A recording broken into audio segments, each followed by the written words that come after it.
Welcome to Kulanjiappa IAS academy. Friends, இந்த வீடியோவில் March 8ஆம் தேதியிலிருந்து 16ஆம் தேதி வரை இருக்க கரண்ட் அஃபேர்ஸ் எல்லாமே பார்க்க போகிறோம். சரி, வாங்க பார்க்கலாம். ஃப்ரெண்ட்ஸ், இந்த வீடியோட நோட்ஸ் எல்லாமே கீழே பிடிஎஃப் டிஸ்கிரிப்ஷனில் கொடுத்துருக்கோம். அது எல்லாமே நீங்கள் கிளிக் பண்ணி டவுன்லோட் பண்ணி வச்சுக்கலாம். அதுக்கப்புறம் நம்ம டெலகிராம் குரூப் டெய்லிங்குமே கீழே டிஸ்கிரிப்ஷனில் கொடுத்துருக்கோம். அதுலேயுமே கிளிக் பண்ணி ஜாயின் பண்ணிங்க. ஓகே ஃப்ரெண்ட்ஸ், இந்த கரண்ட் அஃபேர்ஸ் பார்க்குறதுக்கு முன்னாடி நம்ம இன்ஸ்டியூட்டில் பார்த்திங்க அப்படின்னா எஸ்ஏ எக்ஸாமுக்கான கிளாஸ் ஸ்டார்ட் பண்ணியிருக்கோம்.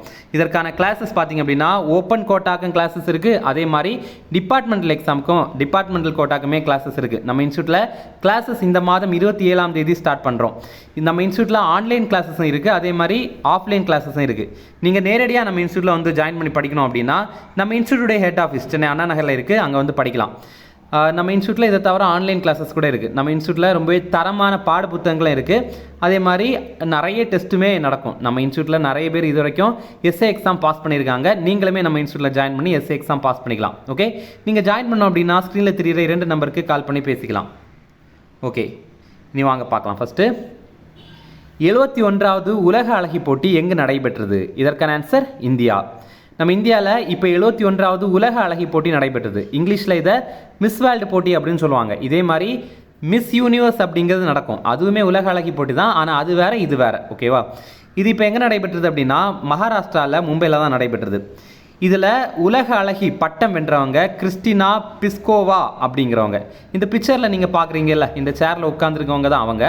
இவங்க செக் குடியரசு நாட்டை சேர்ந்தவங்க. நம்ம இந்தியா சார்பில் மிஸ் இந்தியாவான சினி ஷெட்டி அவங்க வந்து கலந்து கொண்டாங்க, ஆனால் அவங்க தோல்வி விட்டாங்க. ஓகே, இதில் என்ன சிறப்பு? இந்த 71வது உலக அழகி போட்டி, பொதுவாகவே உலக அழகு போட்டியில் என்ன சிறப்பு அப்படின்னா, போன முறை யார் உலக அழகி பட்டம் வென்றாங்களோ அவங்க தான் புதிதாக வென்றவங்களுக்கு கிரீடத்தை சூடுவாங்க. அதனால் 70வது உலக அழகி பட்டம் வென்ற கரோலினா பைலாஸ்கா அவங்க தான் இந்த கிறிஸ்டினா பிஸ்கோவாவுக்கு இந்த கிரீடத்தை சூடுறாங்க. இந்த பிக்சரில் நீங்கள் அதை தான் பார்க்குறீங்க. அடுத்தது ரொம்ப ரொம்ப முக்கியமான கொஸ்டின். நிறைய வாட்டி டிஎன்பிஎஸ்சி குரூப் 2 எக்ஸாமில் மெயின்ஸில் இந்த கொஸ்டினை கேட்டிருக்காங்க. ஓகே, பார்க்கலாம். பிரதமரின் உஜ்வாலா திட்டம் என்பது எது தொடர்பானது? இதற்கான ஆன்சர் சமையல் எரிவாயு மானியம். பிரதான் மந்திரி உஜ்வாலா யோஜனா அப்படிங்கிறது சமையல் எரிவாயு இருக்குல்ல, கேஸ் சிலிண்டருக்கு மானியம் வழங்குற திட்டம். இதே மாதிரி பிரதான் மந்திரி உஜாலா யோஜனா அப்படின்னு இருக்குது. இது பார்த்தீங்கன்னா உஜ்வாலா, அது என்னென்னா உஜாலான என்னென்னா ரொம்ப குறைந்த விலையில் எல்இடி விளக்குகளை கொடுக்குறாங்கல்ல, அந்த திட்டம் தான். ஓகே, இந்த உஜ்வாலா திட்டத்தை பற்றி பார்க்கலாம். இது எப்போ தொடங்கியிருந்தாங்கன்னா 2016ஆவது ஆண்டு மே 1ஆம் தேதி தான் உத்தரப்பிரதேசத்தில் தொடங்கியிருந்தாங்க. இது எந்த அமைச்சகத்துக்கு கீழே வருது அப்படின்னா மத்திய பெட்ரோலியம் மற்றும் இயற்கை எரிவாயுத்துறை அமைச்சகத்துக்கு கீழே தான் வருது. அதற்கான அமைச்சர் ஹர்தீப் சிங் பூரி. ஓகே, யாருக்கு மானிய விலையில் சிலிண்டர் வழங்குவாங்க அப்படின்னா வறுமை கோட்டுக்கு கீழே இருக்கிற பெண்களுக்கு தான் வழங்குவாங்க. எந்த மாதிரி இதில் பயன் இருக்குது அப்படின்னா முதல் சிலிண்டரும் இலவசம், அதே மாதிரி முதல் அடுப்புமே இலவசம். இப்போ நம்ம வீடுகளில் எல்லாம் பயன்படுத்துகிற கேஸ் சிலிண்டர் எதுனா 14.2 கிலோ சிலிண்டர் எடையுள்ள சிலிண்டர் தான் இது. இதில் 200 ரூபாய் ஆண்டுக்கு அப்படின்ற மாதிரி, அதாவது 200 ரூபாய் மாதம் அப்படின்ற மாதிரி ஆண்டுக்கு 12 முறை மானியம் வந்து வழங்குறாங்க. இது மட்டும் இல்லாமல் இப்போது 2023 அக்டோபர் மாதம் இதை 300 ரூபாயை உயர்த்தியிருக்காங்க இந்த திட்டத்துக்கு கீழே. அதனால் 300 ரூபாய் வந்து மானியமாக வழங்கப்படுது. இப்போ ரீசெண்டாக நம்முடைய மத்திய அரசு இந்த மானியம் 2024-25 நிதியாண்டுக்கும் தொடரும் அப்படின்ற மாதிரி அறிவிச்சிருந்தாங்க. இது இந்த திட்டத்துக்கு கீழே. இது மட்டும் இல்லாமல் நார்மலாக பார்த்தீங்க அப்படின்னா சிலிண்டருடைய விலையை இப்போ 100 ரூபாய் குறைச்சிருக்காங்க. இதனால் நார்மலாக இந்த திட்டத்தில் இல்லாதவங்க ஒரு மாதம் சிலிண்டரை 803 ரூபாய்க்கு வாங்க முடியும். ஆனால் இந்த திட்டத்தில் இருக்கிறவங்க, பிரதான் மந்திரி உஜ்வாலா யோஜனா திட்டத்துக்கு கீழே இருக்கிறவங்க மானிய விலையில் இந்த சிலிண்டரை 503 ரூபாய்க்கு இப்போ வாங்கிட முடியும். ஓகேவா? தோராயமாக 500 ரூபாய் அப்படின்னு ஞாபகம் வச்சுங்க. அடுத்தது, நமோ ட்ரோன் சகோதரிகள் திட்டத்தின் கீழ் தற்போது எத்தனை ட்ரோன்கள் வழங்கப்பட்டன? இதற்கான ஆன்சர் 1000. இப்போ நம்முடைய பிரதமர் மோடி நமோ ட்ரோன் டிடி ஸ்கீம் அப்படிங்கிற ஒரு திட்டத்தை தொடங்கி வச்சுருக்காங்க. இது என்ன அப்படின்னா சுய உதவிக்குழு பெண்கள் இருக்காங்கல்ல, அவங்களுக்கு ட்ரோன் இயக்கிறதுக்கான பயிற்சி வழங்குறது தான் இது. இதில் நம்ம இந்தியா முழுவதும் இருக்கிற 15,000 சுய உதவி குழுக்களை வந்து தேர்வு பண்ணியிருக்காங்க. ஓகே, இதில் பார்த்தீங்கன்னா இந்த ட்ரோன்களை பயன்படுத்தி அவங்களுக்கு வந்து விவசாயத்தில் எப்படி இதை யூஸ் பண்ணணும் அப்படிங்கிறதுக்கான ட்ரைனிங் எல்லாமே கொடுக்க போகிறாங்க. எப்படி பூச்சி மருந்து தெளிக்கணும், இந்த மாதிரிப்பட்ட விஷயங்கள் எல்லாமே இதில் வந்து சொல்லிக் கொடுக்க போகிறாங்க. அடுத்தது, உலகின் மிக நீளமான இருவழி சுரங்கப்பாதை தற்போது எங்கு திறந்து வைக்கப்பட்டது? இதற்கான ஆன்சர் அருணாச்சல பிரதேசம். இப்போது இருவழி சுரங்கப்பாதை அப்படின்னா என்னென்னா இப்படியும் போகலாம் அப்படியும் வரலாம். இந்த பிக்சரில் நீங்கள் பார்த்தீங்க அப்படின்னாலே தெரியும். இப்படியும் போகிறதுக்கு வழி இருக்குது, அதே மாதிரி அப்படியும் வர்றதுக்கான வழி இருக்குது. இந்த மாதிரி உலகத்துடைய மிக நீளமான இரு வழி சுரங்க பாதை இப்போ அருணாச்சல பிரதேசத்தில் தான் தொடங்கி வச்சுருக்காங்க. அதோடைய பேர் சேலா சுரங்கப்பாதை அப்படிங்கிறது தான். இது எந்தெந்த பகுதிகளை இணைக்குது அப்படின்னா, அஸ்ஸாம் மாநிலத்தில் இருக்கிற தேஜ்பூர் அப்படிங்கிற பகுதியையும் அருணாச்சல பிரதேசத்தில் இருக்கிற தவாங் அப்படிங்கிற பகுதியுமே இணைக்குது. இது ரொம்ப உயரத்தில் அமைச்சிருக்காங்க, 13,700 அடி உயரத்தில் அமைச்சிருக்காங்க. இதோடைய நீளம், இந்த 2 சாலையும் நம்ம சேர்த்துட்டோம் அப்படின்னா இதோடைய நீளம் 8.6 கிலோமீட்டர். இதை யார் உருவாக்கியிருந்தாங்க அப்படின்னா எல்லை சாலைகள் அமைப்பு, அவங்க தான் இதை உருவாக்கியிருந்தாங்க. பார்டர் ரோடு ஆர்கனைசேஷன் தான் இதை உருவாக்கியிருந்தாங்க. நம்ம ஜியாகிரஃபியில் கூட படித்திருப்போம், இவங்க தான் வந்து பொதுவாக எல்லைகளில் இருக்கிற சாலையை வந்து அமைப்பாங்க அப்படிங்கிற மாதிரி. இப்போ உங்களுக்கான ஒரு கேள்வி, இந்த பிஆர்ஓ அப்படிங்கிற அமைப்பை எந்த ஆண்டு உருவாக்குனாங்க அப்படிங்கிறது உங்களுக்கு தெரியும் அப்படின்னா அதை கமெண்ட்ஸில் சொல்லுங்கள்.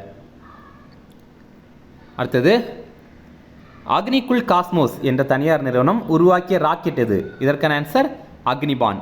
ராக்கெட்னா என்ன?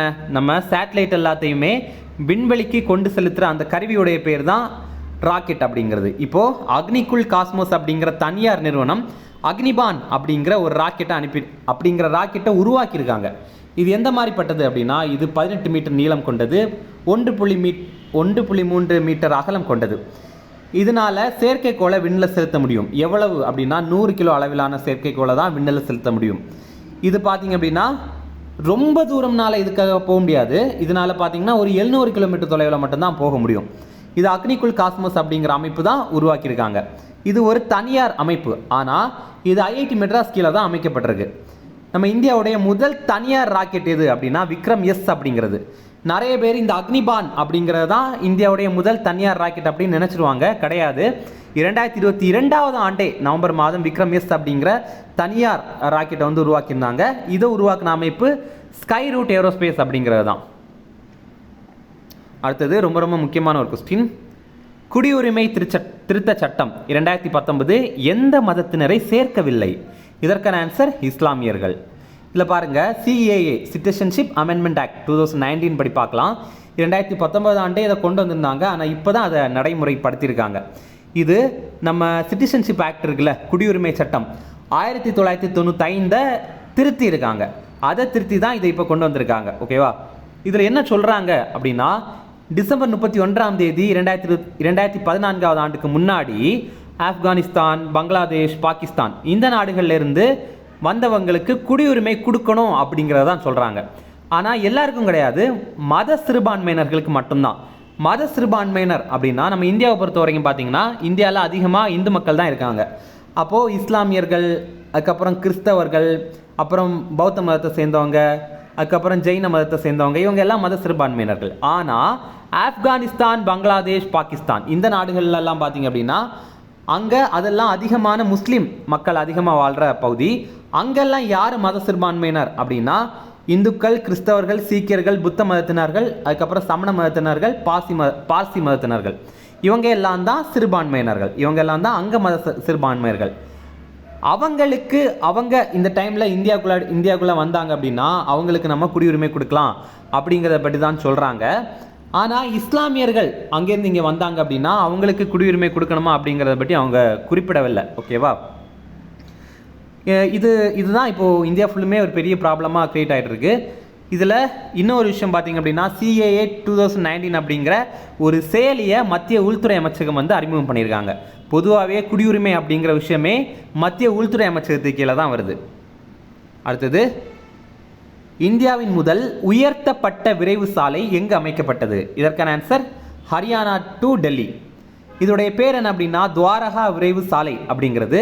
இது எங்கெங்கே இணைக்குது அப்படின்னா டெல்லியில் துவாரகா அப்படிங்கிற பகுதியிலிருந்து ஹரியானாவில் குர்கான் அப்படிங்கிற பகுதியில் இருக்கிற கெர்கி தௌலா டோல் பிளாசா அந்த பகுதியை வந்து இது இணைக்குது. ஓகேவா? இந்த பிக்சரில் நீங்கள் பார்க்குறீங்கல்ல அதுதான். ஓகே, அடுத்தது இது ரொம்ப முக்கியமான கொஸ்டின். உலக ஆயுத இறக்குமதியில் முதலிடம் பிடித்த நாடு எது? இதற்கான ஆன்சர் இந்தியா. ரொம்ப அதிகமான ஆயுதங்களை இறக்குமதி பண்ணுற நாடு எது அப்படின்னு பார்க்கும்போது நம்ம இந்தியா தான். ஓகேவா? இந்தியா ரொம்ப அதிகமாக ரஷ்யா கிட்ட இருந்து தான் நம்ம வாங்குகிறோம். முதலிடம் பிடித்தது இந்தியா, 2ஆம் இடம் பிடித்தது சவுதி அரேபியா, 3ஆம் இடம் பிடித்தது கத்தார். இந்த ரிப்போர்ட்டை வெளியிட்ட அமைப்பு சிப்ரி அப்படிங்கிற அமைப்பு. சிப்ரி அப்படின்னா Stockholm International Peace Research Institute அப்படிங்கிறது தான். அடுத்தது, பிரதான் மந்திரி சுராஜ் வலைத்தள திட்டத்தின் கீழ் எத்தனை பேர் பயனடைவர்? இதற்கான ஆன்சர் 1,00,000 பேர். இப்போது பிஎம் ஸ்வராஜ் அப்படிங்கிற ஒரு போர்ட்டல், ஒரு வெப் போர்ட்டல், ஒரு வலைதளத்தை உருவாக்கியிருக்காங்க. இந்த பிஎம் ஸ்வராஜுக்கு ஒரு விரிவாக்கம் இருக்குது. அது என்ன அப்படின்னா, பிரதான் மந்திரி சம்ஜிக் உதான் அண்ட் ரோஸ்கர் அதார்ஜித் ஜன் கல்யாண் அப்படிங்கிறது. ரோஜ்கார் அப்படின்னா வேலை வாய்ப்பு அப்படிங்கிறது தான். ஓகேவா, நம்ம கூட ரோஜ்கார் மேளா அப்படிங்கிற திட்டத்தை பற்றி பார்த்துருப்போம். நம்முடைய பிரதமர் மோடி வந்து 10 லட்சம் பேருக்கு வேலை வாய்ப்பு கொடுக்கணும் அப்படிங்கிறத ஒரு இலக்காக வச்சுருந்தாரு. அதுதான் ரோஜ்கார் மேளா அப்படிங்கிறது. ஓகே, இப்போது இது பாருங்கள், இது என்ன அப்படின்னா, பிற்படுத்தப்பட்ட வகுப்பை சேர்ந்த 1,00,000 பேருக்கு, அதாவது 1,00,000 தொழில் முனைவோருக்கு நிதி உதவி வழங்கணும் அப்படிங்கிறதுக்கான திட்டம் தான் இந்த பிஎம் சூரஜ் அப்படிங்கிற திட்டம். இது மத்திய சமூக நீதித்துறை அமைச்சகத்துக்கு கீழே வருது. இதற்கான அமைச்சர் யார் அப்படின்னா வீரேந்திரகுமார் அப்படிங்கிறது. இந்த பேர் ரொம்ப முக்கியமானது. நிறைய பேருக்கு இது தெரியவும் செய்யாது, ஆனால் இது முக்கியமானது. ஓகேவா, அடுத்தது ரொம்ப ரொம்ப முக்கியமான ஒரு கொஸ்டின். நம்ம யூனிட் 9 பாயிண்ட் ஆஃப் வியூலையுமே இது ரொம்ப ரொம்ப முக்கியமான ஒரு கொஸ்டின் தான். ஓகே, ஐநா மனித வளர்ச்சி குறியீடு 2022 இந்தியா பிடித்த இடம் எது? இதற்கான ஆன்சர் 134. இதில் பாருங்கள், 2022 ஆண்டிற்கான ரிப்போர்ட் தான் இது. ஆனால் இது 2024 ஆண்டு தான் வெளியிடுறாங்க. ஓகேவா, இப்போ வந்து எக்ஸாமில் கேட்குறாங்க 2022 நம்ம இந்தியா எந்த ரேங்கில் இருக்குது அப்படின்னு கேட்டவுடனே நம்ம வந்து ஐயோ இப்போ 2024 ஆச்சே, நம்ம 2024 தானே படித்தோம், 2022 என்னன்னு நமக்கு ஞாபகம் இல்லையே அப்படின்ற மாதிரிலாம் நினைக்க வேண்டாம். இப்போ வெளியிட்டதே 2022 ஆண்டிற்கானது தான். இல்லை பாருங்கள், எந்தெந்த நாடுகள்லாம் ரொம்ப வளர்ந்துருக்கு அப்படிங்கிறதுக்கான ஒரு பட்டியல் இது. இதில் நம்ம இந்தியாவுடைய இடம் 134வது இடம். ஓகே, இதில் பாருங்கள், ஒன்றுக்கு நம்ம இந்தியா எவ்வளவு புள்ளிகள் வாங்கியிருக்கு அப்படின்னா 0.644 அப்படிங்கிறது தான். இதுவுமே முக்கியமானது. ஓகேவா, யூனிட் 9 பாயிண்ட் ஆஃப் வியூலையுமே ரொம்ப முக்கியமானது. இதில் முதலிடம் பிடித்த நாடு சுவிட்சர்லாந்து, இதுவும் ரொம்ப முக்கியமானது. 2ஆம் இடம் நார்வே, 3ஆம் இடம் ஐஸ்லாந்து. மொத்தமாக 193 நாடுகளை இவங்க கணக்கில் எடுத்துக்கிறாங்க.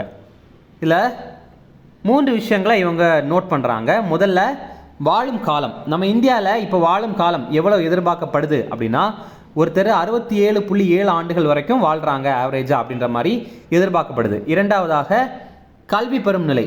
இது பார்த்திங்க அப்படின்னா கல்வி பெறும் ஆண்டுகள் அப்படின்னு பார்க்கும்போது ஒருத்தர் 12.6 ஆண்டுகள் வந்து பெறாரு. ஆனால் சராசரி ஆவரேஜ் எஜுகேஷன் லெவல் அப்படின்னு பார்க்கும்போது அது 6.57 ஆண்டுகளாக தான் இருக்குது. ஓகேவா, இதுதான் மெயினாக கேட்பாங்க. இதுதான் நீங்கள் மெயினாக பார்க்க வேண்டியது. ஓகே, அடுத்தது வாழ்க்கை தரம். ஓகேவா, இது வந்து வாழ்க்கை தரம். இங்கே நமக்கு கிராஸ் நேஷனல் இன்கம் அதோடைய அடிப்படையில் கொடுத்துருக்காங்க. ஜிஎன்ஐ இருக்குல்ல, அதோடைய அடிப்படையில் கொடுத்துருக்காங்க. அது 6,951 அமெரிக்க டாலர் அந்த அளவு இருக்குது. இந்த மூணுமே இந்தியாவுக்குள்ளது மட்டும்தான் நம்ம இதில் கொடுத்துருக்கோம். ஓகேவா, இதெல்லாமே முக்கியமானது, டீட்டெயிலாகவே படித்து வச்சுக்கோங்க. ஓகே, அடுத்து பாருங்கள், பாலின சமத்துவமின்மை குறியீடு. இது என்னென்னா எல்லா, அதாவது ஆணும் பெண்ணும் சமந்தானே, ஆனால் எல்லா நாட்டிலையும் அந்த மாதிரி நடத்துகிறாங்களா அப்படின்னா இல்லை. அப்படி பார்க்கும்போது நம்ம இந்தியா எந்த ரேங்கில் இருக்குது அப்படின்னா 108வது ரேங்கில் தான் இருக்குது. ஒன்றுக்கு நம்ம இந்தியாவுடைய மதிப்பெண் வந்து 0.437. மொத்தமாக அவங்க 166 நாடுகளை கணக்கில் எடுத்திருக்காங்க. எந்தெந்த காரணிகளை அவங்க இங்கே எடுத்திருக்காங்க அப்படின்னா, இனப்பெருக்க ஆரோக்கியம் அது ஒன்று. இரண்டாவது அதிகாரம் அளித்தல், பெண்களுக்கு அதிகாரம்லாம் அளிக்கிறாங்களா அப்படிங்கிறது. மூன்றாவது தொழிலாளர் சந்தை, பெண்களை வந்து தொழிலாளர்களாக அவங்க ஏற்றுக்கிறாங்களா, பெண்கள் வந்த உடனே ஓகே நீங்கள் வாங்கம்மா உங்களுக்கு வேலை தரோம் அப்படின்ற மாதிரி வந்து ஏற்றுக்கிறாங்களா அப்படிங்கிறது எல்லாத்தையும் வைத்து தான் இதை வந்து முடிவு பண்ணுவாங்க. இதில் நம்ம இந்தியாவில் தொழிலாளர் பங்கேற்பு எந்த மாதிரி இருக்குது அப்படின்னா, ஆண்களில் 76 அதாவது ஒரு கம்பெனியில் 100 பேர் இருக்காங்க அப்படின்னா அதில் 76 பேர் ஆண்களாக தான் இருக்காங்க. சாரி இது அந்த மாதிரி கிடையாது. இந்த மாதிரி இப்போ ஒரு கம்பெனியில் இப்போ 100 ஆண்கள் இருக்காங்க அப்படின்னா அந்த 100 ஆண்களில் 76.1 பேர் வேலைக்கு போகிறாங்க. ஆனால் பெண்களில் வெறும் 28.3% தான் வேலைக்கு போகிறாங்க. அப்போ பாருங்கள், ஆண்கள் நிறைய பேர் வேலைக்கு போகிறாங்க, ஆனால் பெண்களில் வந்து ரொம்ப குறைவானவங்க தான் வேலைக்கு போகிறாங்க. இப்படி பார்க்கும்போது 2 பேருக்கும் உள்ள இடைவெளி அது மட்டுமே 47.8% இருக்குது. ஓகே, இதெல்லாமே முக்கியம். இல்லை நம்ம இந்த HDI பார்த்தோம்ல, மனிதவள மேம்பாட்டு குறியீடு, அதை கணக்கிடுறதுமே UNDP United Nation Development Programme தான் கணக்கிடுறாங்க. அதே மாதிரி இந்த பாலின சமத்துவமின்மை குறியீடு இதை கணக்கிடுறதுமே இந்த UNDP ஐநா வளர்ச்சி திட்டம், இந்த யுனைடெட் நேஷன் டெவலப்மெண்ட் ப்ரோக்ராம் தான் கணக்கிடுறாங்க. ஓகேவா, இது கூட எக்ஸாமில் கேட்டிருக்காங்க. HDI கணக்கிடுற அமைப்பு எது அப்படின்ற மாதிரி ஒரு வாட்டி எக்ஸாமில் கேட்டிருந்தாங்க. சரியா, அதே மாதிரி இந்த பாலின சமத்துவமின்மை குறியீடு ஜெண்டர் இன்இக்வாலிட்டி இண்டெக்ஸ் அதை கணக்கிடுற அமைப்பு எது அப்படின்ற மாதிரி கூட ஒரு எக்ஸாமில் கேட்டிருந்தாங்க. ரெண்டுமே இந்த யுனைடெட் நேஷன் டெவலப்மெண்ட் ப்ரோக்ராம், ஷார்ட்டாக யூஎன்டிபி அப்படின்னு சொல்லுவாங்க. அடுத்தது, மத்திய தேர்தல் ஆணையத்தில் மொத்த உறுப்பினர்கள் எத்தனை? இதற்கான ஆன்சர் 3. நம்ம இந்தியாவை பொறுத்த வரைக்கும் மத்திய தேர்தல் ஆணையத்தில் 3 பேர் இருப்பாங்க. ஒருத்தர் தலைமை தேர்தல் ஆணையர், அதுக்கப்புறம் பிற தேர்தல் ஆணையர்கள் 2 பேர் இருப்பாங்க. இதில் நம்ம இந்தியாவுடைய தலைமை தேர்தல் ஆணையர் யார் அப்படின்னா ராஜீவ் குமார் அப்படிங்கிறவர். அதுக்கப்புறம் இப்போது புதிதாக 2 ஆணையர்களை நியமனம் பண்ணியிருக்காங்க. அதில் ஒருத்தர் சுக்பீர் சிங் சந்து அப்படிங்கிறவர், இங்கிலீஷில் இந்த கொடுத்துருக்கோம் பாருங்கள், சுக்பீர் சிங் சந்து அப்படிங்கிறவர். அடுத்தது இன்னொருத்தர் பார்த்திங்க அப்படின்னா ஞானேஷ் குமார் அப்படிங்கிறவங்க. அப்போது ரீசெண்டாக பார்த்திங்க அப்படின்னா அருண் கோயல் அப்படிங்கிறவர் தேர்தல் ஆணையராக இருந்துட்டு ராஜினாமா பண்ணிட்டார். அதே மாதிரி அனூப் சந்திர பாண்டே இவரும் பணி ஓய்வு பெற்றார். அதனால் 2 வேக்கன்சி வந்து கிரியேட் ஆச்சு. அதை இப்போ வந்து ஃபில் பண்ணிட்டாங்க. இப்போது நம்ம இந்தியாவில் தேர்தல் ஆணையர்களை தேர்வு பண்ணுறது யார் அப்படின்னா அதற்காக ஒரு தேர்வுக்குழு இருக்குது. அந்த தேர்வுக்குழுவில் 3 பேர் இருப்பாங்க. அதில் அதற்கு தலைமை தாங்கிறது நம்ம இந்தியாவுடைய பிரதமர். அதுக்கப்புறம் 2 உறுப்பினர்கள் இருப்பாங்க. ஒருத்தர் பார்த்திங்கன்னா மக்களவை எதிர்க்கட்சி தலைவர், அதுக்கப்புறம் ஒரு மத்திய அமைச்சர். இப்போ இந்த தேர்வுக்குழு இருக்குல்ல, இதில் யாரெல்லாம் இருக்காங்க அப்படிங்கிறத பார்க்கலாம். நம்முடைய இந்திய பிரதமர் யார்? நரேந்திர மோடி அவர்கள். அதுக்கப்புறம் மத்திய அமைச்சர் ஒருத்தர் இருக்கணுமா, அதுக்கு வந்து மத்திய உள்துறை அமைச்சரை வந்து போட்டாங்க. அடுத்து பார்த்திங்க அப்படின்னா மக்களவை எதிர்க்கட்சி தலைவர் இருக்கணும் அப்படின்ற மாதிரி போட்டிருக்காங்கல்ல, அதனால் மக்களவை காங்கிரஸ் கட்சி தலைவரான அதீர் ரஞ்சன் சௌத்ரியை வந்து தேர்வு பண்ணியிருக்காங்க. இப்போது இந்த மாதிரி இந்த எலெக்ஷன் கமிஷனர்ஸ் இருக்காங்கல்ல, அவங்கள தேர்வு பண்ணுறதுக்கு இவங்க 3 பேர் தான் இருக்கணும் அப்படிங்கிறத பற்றி சொல்கிற ஒரு சட்டம் எது அப்படின்னா தலைமை மற்றும் இதர தேர்தல் ஆணையர்கள் நியமனம், பணி நிபந்தனை, பணிக்காலம் 2023 அப்படிங்கிற மசோதா தான். ஓகேவா? ரீசெண்டாக கூட நம்ம கரண்ட் அஃபேர்ஸில் பார்த்துருப்போம். இது ஒரு டிசம்பர் மாதம் தான் இதை கொண்டு வந்திருப்பாங்க. கொண்டு வந்து அதை சட்டமாகவே இப்போ மாற்றிட்டாங்க. அதனால் இனிமேல் நம்ம இந்தியாவில் தேர்தல் ஆணையர்களை எல்லாம் தேர்வு பண்ணுறதுக்கான அதிகாரம் இவங்க 3 பேர்கிட்ட தான் இருக்குது. அடுத்தது அவார்ட் சம்மந்தமான கரண்ட் அஃபேர்ஸ் பார்க்கலாம். சினிமாலேயே ரொம்ப உயரிய விருது அப்படிங்கிறது ஆஸ்கர் விருது. இதை அகாடமி அவார்ட்ஸ் அப்படின்ற மாதிரி கூட சொல்லுவாங்க. அதை பற்றி பார்க்கலாம். 96வது ஆஸ்கர் விருதுகள் வழங்கும் விழா எங்கே நடைபெற்றது? இதற்கான ஆன்சர் லாஸ் ஏஞ்சல்ஸ். ஒவ்வொரு ஆண்டும் லாஸ் ஏஞ்சல்ஸில் தான் அமெரிக்காவில் இந்த ஆஸ்கர் அவார்டு ஆஸ்கர் விருது வழங்குகிற விழா வந்து நடைபெறும். இந்த ஆண்டு அதிகமான விருதுகள் வென்ற திரைப்படம் இது அப்படின்னா ஓப்பன்ஹைமர் அப்படிங்கிற படம் தான். மொத்தமாக 7 விருதுகள் வந்து வென்றிருக்கு. இதில் சிறந்த படம் எது அப்படின்னா அது ஓப்பன்ஹைமர். சிறந்த இயக்குனர் யார் அப்படின்னா கிறிஸ்டோபர் நோலன். அவர் இந்த ஓப்பன்ஹைமருடைய இயக்குனர். இந்த பிக்சரில் வலது பக்கம் நீங்கள் பார்க்குறீங்கல்ல, இவர் தான் கிறிஸ்டோபர் நோலன். இந்த பேட்மேன் அந்த மாதிரி நிறைய படங்களை வந்து அவர் எடுத்திருக்காரு. இதில் பார்த்தீங்கன்னா இப்போ தான் இவர் முதல் முறையாக ஆஸ்கர் விருது வென்றிருக்காரு. இதுக்கப்புறம் சிறந்த நடிகர் இந்த ஓப்பன்ஹைமர் திரைப்படத்தில் நடத்ததற்காக சிலியன் மர்ஃபி அவர் வந்து பெற்றிருக்காரு. அதுக்கப்புறம் பார்த்தீங்கன்னா சிறந்த துணை நடிகர் இந்த ஓப்பன்ஹைமர் படத்தில் நடித்ததற்காக ராபர்ட் டவுனி ஜூனியர் அவர் வந்து பெற்றிருக்காரு. இவர் யாருன்னா நம்ம அயன்மேன் இருக்கார்ல, அவர் தான். அடுத்தது இது ரொம்ப ரொம்ப முக்கியமான கொஸ்டின். சிறந்த மொழிபெயர்ப்புக்கான சாகித்ய அகாடமி விருது 2023 யாருக்கு அறிவிக்கப்பட்டது? இதற்கான ஆன்சர் கண்ணையன் தட்சிணாமூர்த்தி. என்ன அப்படின்னா சாகித்ய அகாடமி ரொம்ப ரொம்ப முக்கியமான விருது. இதில் சிறந்த மொழிபெயர்ப்பிற்கான சாகித்ய அகாடமி விருது இது பார்த்தீங்கன்னா கண்ணையன் தட்சிணாமூர்த்தி அப்படின்னு நம்ம தமிழ்நாட்டை சேர்ந்த ஒருத்தருக்கு அறிவிச்சிருக்காங்க. இவர் த பிளாக் ஹில் அப்படிங்கிற நாவலை தமிழில் கருங்குன்றம் அப்படின்ற மாதிரி மொழிபெயர்த்தார். ஓகே, இந்த பிளாக் ஹில் அப்படிங்கிற நாவலை எழுதினது யார் அப்படின்னா மமாங் தை அப்படிங்கிறவர். இவர் ஆங்கிலத்தில் எழுதியிருந்தார். 2014 ஆண்டே எழுதியிருந்தார். இப்போது அதை இவர் தமிழில் கருங்குன்றம் அப்படின்ற மாதிரி மொழிபெயர்த்திருக்காரு. அதனால தான் சிறந்த மொழிபெயர்ப்பிற்கான விருது வந்து இவருக்கு வழங்கப்பட்டிருக்கு. சாகித்ய அகாடமி விருது அப்படிங்கிறது நம்ம இந்தியாவில் இருக்கிற 22 மொழிகள்லையும் ஆங்கிலத்திலையும் அதே மாதிரி ஒரு மொழிபெயர்ப்பிற்கான விருது அப்படின்ற மாதிரி மொத்தமாக 24 வந்து விருது வந்து கொடுப்பாங்க. ஓகேவா? 1951 ஆண்டுலேருந்தே இதை வழங்கிட்டு இருக்காங்க. சாகித்ய அகாடமி அமைப்புடைய தலைவர் யார் அப்படின்னா மாதவ கௌஷிக் அப்படிங்கிறவர். இப்போ ரீசெண்டாக சாகித்ய அகாடமி சம்பந்தமான ஒரு முக்கியமான கரண்ட் அஃபேர்ஸ் என்னென்னா சாகித்ய அகாடமி விருது 2023 ஆண்டிற்கான விருது நீர்வழி படுவும் அப்படிங்கிற ஒரு நாவலுக்காக தேவி பாரதி அப்படிங்கிற எழுத்தாளருக்கு வழங்கியிருந்தாங்க. இவருடைய இயற்பெயர் ராஜசேகரன் அப்படிங்கிறது தான். இப்போ வெறுமனே சாகித்ய அகாடமி அப்படின்னு கேட்டாங்க அப்படின்னா அது இதுதான். அதே சாகித்ய அகாடமியில் மொழிபெயர்ப்பு விருது அப்படின்னு கேட்டால் அது ஓகேவா, நம்ம முதல்ல பார்த்தோம்ல அது. அதே மாதிரி சாகித்ய அகாடமி வந்து இன்னுமே சில விருதுகள் எல்லாமே கொடுக்குறாங்க. ஓகே, அது எல்லாமே நம்ம தனியாக பார்க்கணும். ஆனால் மெயினாக கேட்குறது சாகித்ய அகாடமி விருது அதுதான். இந்த நீர்வழி படுவும் அப்படிங்கிற ஒரு நாவல் இருக்குல்ல, நீர்வழி படுவும்னா என்ன, நீர் போகிற வழியிலேயே நம்மளும் போனோம் அப்படிங்கிறது தான் நீர்வழி படுவும் அப்படிங்கிறது. இது நாவிதர் சமூகத்துடைய வாழ்வியலை கூறுற ஒரு நூல். ஓகே, அது கூட முக்கியமாக கேட்பாங்க. அடுத்தது ஒரு முக்கியமான அப்பாயின்மெண்ட் பார்க்கலாம். தேசிய தாழ்த்தப்பட்டோர் ஆணையத்தின் தலைவராக நியமனம் செய்யப்பட்டவர் யார்? இதற்கான ஆன்சர் கிஷோர் மக்வானா. இப்போ பாருங்கள், நம்ம இந்தியாவில் தேசிய மகளிர் ஆணையத்துடைய தலைவர் யார், தேசிய குழந்தைகள் பாதுகாப்பு ஆணையத்திற்குடைய தலைவர் யார், இதெல்லாமே முக்கியமாக கேட்டிருக்காங்க. தேசிய தாழ்த்தப்பட்டோர் ஆணையத்துடைய தலைவராக இப்போ கிஷோர் மக்வானா அப்படிங்கிறத தேர்வு பண்ணியிருக்காங்க. அதே மாதிரி தேசிய மகளிர் ஆணையத்துடைய தலைவர் ரேகா சர்மா, இவங்க தான். அதே மாதிரி குழந்தை உரிமைகள் பாதுகாப்பிற்கான தேசிய ஆணைய தலைவர் யார் அப்படின்னா பிரியங்க் கனுங்கோ அப்படிங்கிறவர். ஓகே, இதெல்லாம் முக்கியமானது. அடுத்தது இதில் பாருங்கள், இது சம்மந்தமான ஆர்டிக்கிள் எல்லாமே நீங்கள் படித்து வச்சிங்க, உங்களுக்கு அது தெரியும். இது சம்மந்தமான ஆர்டிக்கிள் எல்லாமே உங்களுக்கு தெரியும் அப்படின்னா கமெண்ட்ஸில் சொல்லுங்கள். ஓகே, அடுத்தது தமிழ்நாடு சம்பந்தமான சில முக்கியமான கரண்ட் அஃபேர்ஸ் பார்க்கலாம். 2024ஆம் ஆண்டிற்கான தமிழக அரசின் ஔவையார் விருதிற்கு தேர்வு செய்யப்பட்டவர் யார்? இதற்கான ஆன்சர் பாமா. பாமா இவங்க ஒரு சிறந்த எழுத்தாளர். இவங்களுடைய முழு பெயர் என்ன அப்படின்னா பாமா பாஸ்டினா சூசேராஜ் அப்படிங்கிறது தான். இவங்க விழுப்புரம் மாவட்டத்தை சேர்ந்தவங்க. இவங்க ஒடுக்கப்பட்டவங்களுக்காக எழுதியிருக்காங்க. அதற்காக தான் இவங்களுக்கு ஔவையார் விருது வந்து கொடுத்துருக்காங்க. இவங்களுடைய முதல் புத்தகம் கருக்கு அப்படிங்கிற புத்தகம் 1992ஆவது ஆண்டு வெளியிடப்பட்டது. ஓகே, இவங்களுடைய ரொம்ப பிரபலமான புத்தகமும் இதுதான்.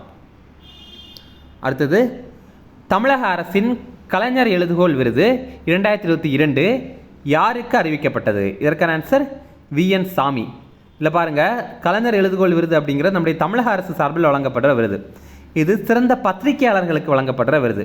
இதற்கான பரிசு தொகை ரூபாய் 5 லட்சம். இந்த சாமி இவர் விழுப்புரம் மாவட்டத்தை சேர்ந்தவர். இவருடைய முக்கியமான ஒரு புத்தகம் எது அப்படின்னா புகழ்பெற்ற கடல் போர்கள் அப்படிங்கிறது தான். அடுத்தது கனவு இல்லம் திட்டம் யாருக்கானது? இதற்கான ஆன்சர் எழுத்தாளர்கள். இதில் பாருங்கள், கலைஞரின் கனவு இல்லம் திட்டம் அப்படிங்கிற ஒரு திட்டம் அது வேற. அது வந்து ஏழைகளுக்கு வீடு கட்டி கொடுக்குற ஒரு திட்டம். ஆனால் கனவு இல்லம் திட்டம் அப்படின்னு வெறுமனே கேட்டாங்க அப்படின்னா அது எழுத்தாளர்களுக்கு வீடு கட்டி கொடுக்குற ஒரு திட்டம். நிறைய எழுத்தாளர்கள் பார்த்திங்கன்னா பெரிய பெரிய எழுத்தாளர்களாக இருப்பாங்க. ஆனாலுமே இப்போ அவங்க வந்து இப்போ நிறைய பேர் புத்தகங்கள்லாம் வாசிக்கிறது இல்லாதனால அவங்களுடைய நிலைமை வந்து ரொம்பவே கவலைக்கிடமாக தான் இருக்குது. நிறைய எழுத்தாளர்கள் வந்து வறுமையில் கூட இறந்துருக்காங்க. இந்த அசோகமித்ரன்லாம் பார்த்திங்க அப்படின்னா ரொம்ப வறுமையில் தான் இறந்தார். ஓகே, இப்போ பாருங்கள், அவங்களுக்கு வீடு கட்டி கொடுக்கணும் ஒரு திட்டம் அப்படிங்கிறது தான் இந்த கனவு இல்லம் திட்டம் அப்படிங்கிறது.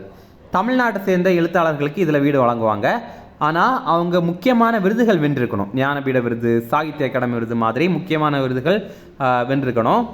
இப்போது தமிழக அரசு சார்பில் 12 பேருக்கு இந்த வீடு வந்து வழங்கியிருந்தாங்க. இதை வருஷம் வருஷம் வழங்குறாங்க. சரிங்களா? அடுத்தது வட சென்னை மிக உய்ய அனல் மின் நிலையம் 3 எந்த மாவட்டத்தில் அமைக்கப்பட்டது? இதற்கான ஆன்சர் திருவள்ளூர். திருவள்ளூர் மாவட்டத்தில் மிஞ்சூர் பக்கத்தில் அத்திப்பட்டு அப்படிங்கிற பகுதியில் தான் இதை அமைச்சிருக்காங்க. இது தமிழகத்துடைய முதல் மிக உய்ய அனல் மின் நிலையம். மிக உய்ய அனல் மின் நிலையம் அப்படின்னா என்னென்னா அட்வான்ஸ் சூப்பர் கிரிட்டிக்கல் டெக்னாலஜி வைத்து கட்டப்பட்ட ஒரு அனல் மின் நிலையம் அப்படிங்கிறது தான். நம்ம தமிழ்நாட்டிலே முதலாக இந்த மாதிரி ஒரு டெக்னாலஜியில் இப்போ தான் க்ரியேட் பண்ணியிருக்காங்க. இது 800 மெகாவாட் திறன் கொண்டது. 10,158 கோடி மதிப்பிலானது. இந்த காசெல்லாம் நமக்கு கேட்டது கிடையாது எக்ஸாமில். அடுத்தது ரொம்ப ரொம்ப முக்கியமான ஒரு கொஸ்டின். தமிழ்நாட்டின் மாநில தேர்தல் ஆணையராக நியமனம் செய்யப்பட்டவர் யார்? இதற்கான ஆன்சர் ஜோதி நிர்மலா சாமி. நம்ம தமிழ்நாட்டுடைய புதிய மாநில தேர்தல் ஆணையர் யார் அப்படின்னா ஜோதி நிர்மலா சாமி அவர்கள். இதுக்கு முன்னாடி மாநில தேர்தல் ஆணையராக இருந்தவர் பழனிக்குமார். இப்போ இவங்களுடைய பதவி காலம் வந்து 5 ஆண்டுகள் அல்லது 65 வயது, எது முன்னாடி வருதோ அதை பொறுத்து வந்து அவங்க வந்து ரிசைன் ஆகி போயிடுவாங்க. அதாவது பணி ஓய்வு பெற்று போயிடுவாங்க. ஓகே, மத்திய தேர்தல் ஆணையர் யார் அப்படின்னா ராஜீவ்குமார். நம்ம கூட இப்போ தான் பார்த்தோம். அடுத்தது இந்தியாவின் முதல் கடல்சார் உயர் இலக்கு படை எங்கு தொடங்கப்பட்டது? இதற்கான ஆன்சர் தமிழ்நாடு. இதில் பாருங்கள், நம்ம இந்தியாவிலேயே முதலாக மெரைன் எலைட் ஃபோர்ஸ் அப்படிங்கிற ஒரு படையை உருவாக்கியிருக்காங்க. இது நம்ம தமிழ்நாட்டில் தான் உருவாக்கியிருக்காங்க. தமிழக அரசு சார்பில் உருவாக்கியிருக்காங்க. தமிழ்நாட்டில் ராமநாதபுரம் மாவட்டத்தில் தான் இது உருவாக்கியிருக்காங்க. இதில் என்ன அப்படின்னா இவங்க பால்க் வளைகுடா மற்றும் மன்னார் வளைகுடா பகுதிகளை பாதுகாப்பாங்க. இந்த கடல்சார் உயர் இலக்கு படை இவங்க என்னதை பாதுகாப்பாங்க அப்படின்னா பவளப்பாறைகளை பாதுகாப்பாங்க. அதே மாதிரி கடல் உயிரினங்களை பாதுகாப்பாங்க. ஏன்னா கடல் உயிரினங்களை வந்து சிலர் கடத்திட்டு போய் அதை வந்து அதிக விலையில் விற்கிறாங்க. அந்த மாதிரிலாம் பண்ணக்கூடாது அப்படிங்கிறதுக்காக தான் இவங்க பாதுகாப்பாங்க. இது நம்முடைய தமிழக அரசுடைய வனத்துறையினால் தான் உருவாக்கப்பட்டது. அடுத்தது இதுவும் ரொம்ப முக்கியமான கொஸ்டின் தான். தமிழகத்தில் தற்போது எத்தனை மாநகராட்சிகள் உள்ளன? இதற்கான ஆன்சர் 25. இப்போ புதிதாக 4 மாநகராட்சிகளை வந்து உருவாக்கியிருக்காங்க. இதெல்லாம் அது அப்படின்னா புதுக்கோட்டை மாநகராட்சி, நாமக்கல், காரைக்குடி, அப்புறம் வந்து திருவண்ணாமலை. இதெல்லாமே நகராட்சிகளாக இருந்துச்சு. இப்போ இதை மாநகராட்சி அப்படின்ற மாதிரி தரம் உயர்த்தியிருக்காங்க. இதனால் நம்ம இந்தியாவில் நம்ம தமிழகத்தில் இப்போது 25 மாநகராட்சிகள் இருக்குது. அடுத்தது இந்தியாவில் முதல் முறையாக எந்த மாநில அரசு OTT தளத்தை தொடங்கியது? இதற்கான ஆன்சர் கேரளா. நமக்கு இப்போது அமேசான் இருக்குது, நெட்ஃப்ளிக்ஸ் இருக்குது. அதே மாதிரி C-Space அப்படிங்கிற ஒரு OTT தளத்தை நம்முடைய இந்தியாவிலேயே முதலாக ஒரு மாநில அரசு உருவாக்கியிருக்காங்க. அதோடைய பேர் C-Space அப்படிங்கிறது தான். ஓகேவா? இந்த பிக்சரில் மட்டும்தான் நம்ம அதை கொடுத்துருக்கோம். C-Space நீங்கள் வந்து அதை எழுதிங்க. இந்த பிக்சரில் பார்த்தீங்க அப்படின்னாலே அது தெரியும். C-Space அப்படிங்கிறது தான் அதோடைய பேர். இதோடைய நோக்கம் என்ன அப்படின்னா மலையாள திரைத்துறையை ஊக்குவிக்கணும் அப்படிங்கிறது தான். ஓகே, இப்போ மஞ்சுமல் பாய்ஸ் வந்திருக்கு அப்படின்னா அது தேட்டரில் இருக்கும்போதே இதெல்லாம் வெளியிட்டுருவாங்களா அப்படின்னா கிடையாது. தேட்டரில் வெளியிட்டு முடித்ததுக்கு அப்புறம் தான் இங்கே வெளியிடுவாங்க. ஓகே, கேரளாவுடைய முதல்வர் பினராயி விஜயன், கேரளாவுடைய ஆளுநர் ஆரிஃப் முகமது கான். அடுத்தது மஹ்தாரி வந்தனா யோஜனா எந்த மாநிலத்தில் தொடங்கப்பட்டது? இதற்கான ஆன்சர் சத்தீஸ்கர்.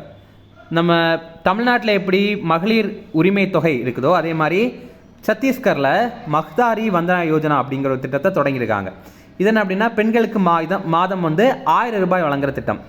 இதில் என்ன கண்டிஷன் அப்படின்னா இந்த ஆண்டுடைய முதல் தினம் ஜனவரி 1ஆம் தேதி படி இவங்க 21 வயது அடைந்த திருமணமான பெண்களுக்கு தான் இந்த திட்டத்துக்கு கீழே வந்து காசு கொடுப்பாங்க. ஓகேவா?